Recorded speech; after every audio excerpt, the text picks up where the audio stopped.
സർവശക്തനായ ദൈവത്തിൻ്റെ അതിപരിശുദ്ധ നാമം അതിയായി മഹത്വപ്പെടുമാറാകട്ടെ. നിങ്ങൾ ശ്രവിക്കുന്നത് ജീസസ് വോയിസ് മെസ്സേജ്. എല്ലാ ദൈവമക്കൾക്കും കർത്താവായ യേശുക്രിസ്തുവിൻ നാമത്തിൽ സ്വാഗതവും സ്നേഹവന്ദനവും അറിയിക്കുന്നു. അല്പസമയത്തിന് ധ്യാനത്തിനായി ഒരു തിരുവചനം വായിക്കുന്നു. ആവർത്തന പുസ്തകം 8:17. ആവർത്തനം 8:17. എൻ്റെ ശക്തിയും എൻ്റെ കൈയുടെ ബലവും ഈ സമ്പത്തുണ്ടാക്കിയെന്ന് നിൻ്റെ ഹൃദയത്തിൽ പറയാതിരിപ്പാനും നീ സൂക്ഷിച്ചു കൊള്ളണം. കർത്താവിൽ പ്രിയ ദൈവമക്കളെ, നാം വായിച്ചു കേട്ട ആവർത്തനം 8-ാം അധ്യായം 17-ാം വാക്യത്തിൽ ദൈവം തൻ്റെ ദാസനായ മോശ വഴി ഇസ്രായേൽ ജനത്തോട് സംസാരിക്കുകയാണ്. ഈ തിരുവചനം അന്ന് ദൈവം മോശ വഴി ഇസ്രായേൽ ജനത്തോട് സംസാരിച്ചു. ഇന്ന് ഇത് ഈ വചനം കേൾക്കുന്ന എല്ലാവരോടുമായി സംസാരിക്കുകയാണ്. അതാണ് ദൈവവചനത്തിൻ്റെ പ്രത്യേകത.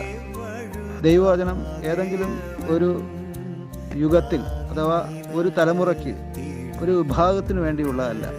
പ്രത്യുത ദൈവം ഈ ഭൂമിയിൽ സൃഷ്ടിച്ച സകല ജാതി ജനങ്ങൾക്കും വേണ്ടിയുള്ളതാണ്. അതുകൊണ്ട് തന്നെ ഇന്ന് നാം വായിച്ചു കേട്ട തിരുവചനം വളരെ ഗൗരവമായി നാം സ്വീകരിക്കേണ്ടതാണ്. ഇവിടെ ദൈവം മോശ വഴി ജനങ്ങളോടായി, പ്രത്യേകിച്ച് ഇന്ന് വചനം ശ്രവിക്കുന്ന നമ്മോടായി പറയുന്നത്, നമ്മുടെ ജീവിതത്തിൽ നന്മകൾ ഉണ്ടാകുമ്പോൾ, അഭിവൃദ്ധി ഉണ്ടാകുമ്പോൾ, ഉയർച്ച ഉണ്ടാകുമ്പോൾ, വളർച്ച കിട്ടുമ്പോൾ, ഉദാഹരണത്തിന് ജോലി ലഭിക്കുമ്പോൾ, അഥവാ ഒരു ഭവനം ലഭിക്കുമ്പോൾ, ഒരു കുടുംബജീവിതം എന്ന നന്മ ലഭിക്കുമ്പോൾ, ഒരു ഉയർച്ച ലഭിക്കുമ്പോൾ, ഒരു വിജയം ലഭിക്കുമ്പോൾ, ഈ പട്ടിക ഇനിയും നമുക്ക് വലുതാക്കാവുന്നതാണ്. ഇങ്ങനെ ഈ ലോകത്തിൽ നാം ജീവിക്കുമ്പോൾ ജീവിച്ചിരിക്കുന്നവരുടെ മധ്യേ മറ്റുള്ളവർക്ക് ലഭിക്കാത്ത ഏതെങ്കിലും ഒരു അനുഗ്രഹം, ഒരു ആശീർവാദം, ഒരു ഭൗതിക നന്മ അത് നമുക്ക് ലഭിക്കുമ്പോൾ നമ്മുടെ മനോഭാവം എന്തായിരിക്കണം? ഈ ചോദ്യത്തിൻ്റെ ഉത്തരമാണ് ഇവിടെ പരിശുദ്ധാത്മാവ് നൽകുന്നത്. എൻ്റെ ശക്തിയും എൻ്റെ കൈയുടെ ബലവും കൊണ്ട് ഇത് നേടിയെടുത്തു എന്ന് നമ്മുടെ ഹൃദയത്തിൽ പോലും ചിന്തിക്കുവാൻ പാടില്ല എന്നാണ് വചനം പറയുന്നത്. അങ്ങനെ ഒരു ചിന്ത നമ്മുടെ ഹൃദയത്തിൽ വന്നാൽ, നമ്മുടെ മനസ്സിൽ വന്നാൽ, അത് പിശാചിനുള്ള ഒരു ഇടമായി മാറും. ആ പിശാചിന് നാം അപ്രകാരം ഇടം കൊടുത്താൽ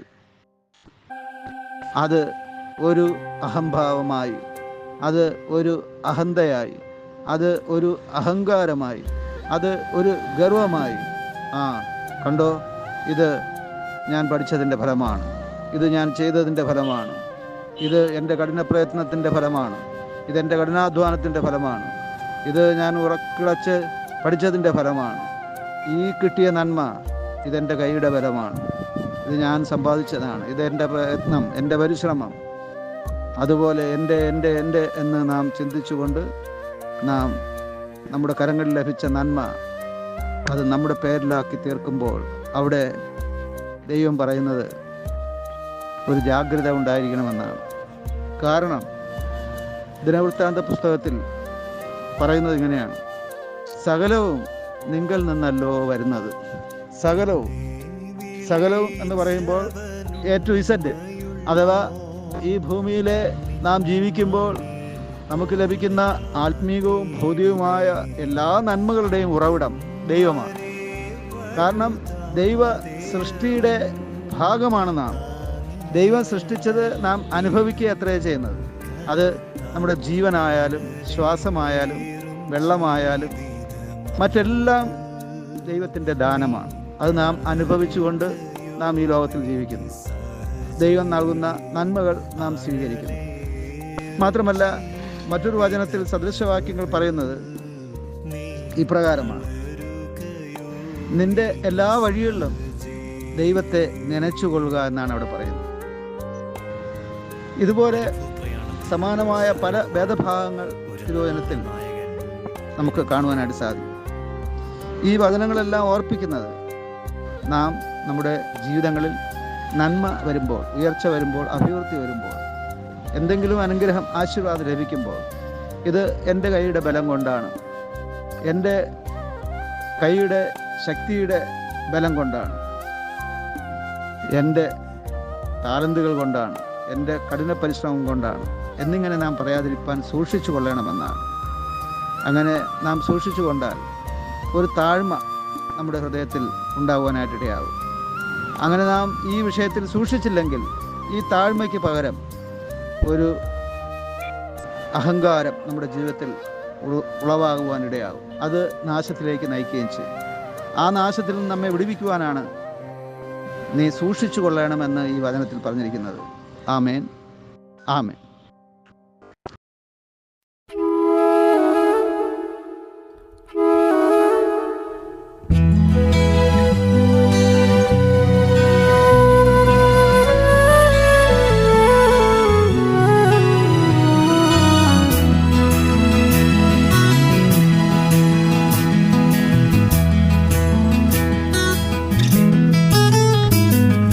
സർവവും യേശുനാഥനായി സമർപ്പണം ചെയ്തിടുന്നു സ്നേഹമോടെ ഞാൻ.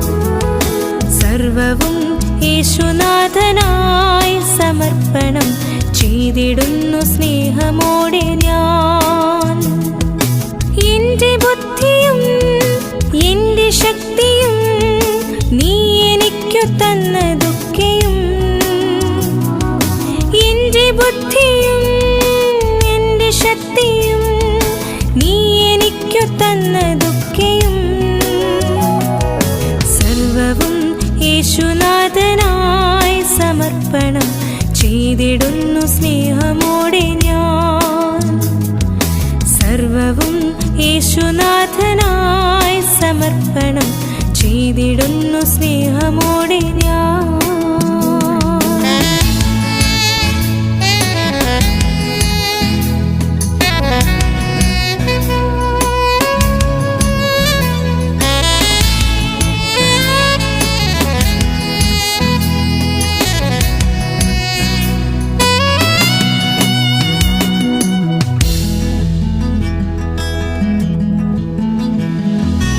എൻ്റെ കീർത്തിയും എൻ പുകഴ്ചയും നീ എനിക്കു തന്നതൊക്കെയും,